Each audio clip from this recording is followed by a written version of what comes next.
Hey guys, in this video I will show you how you can get a blank name on Among Us mobile as well also on Among Us PC. So basically, if I want to get a blank name, as you can see here in Among Us, and I leave blank basically blank space on the name, as you can see here, I cannot do that. So what you can do here is to go on your internet browser, for example Safari or Google Chrome. It really doesn't matter. So here, go to Safari, for example, and write Unicode character U plus 3164. So I will leave this code in the description of this video below. So, and then once you put this code, you need to click on the link that says comparts.com.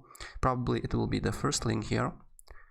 And then once you ended up in this page, what you need to do here is to basically press a tap and hold on the little square and copy that square here. And then you need to go back on Among Us, and then you need to paste that basically code into the nickname here.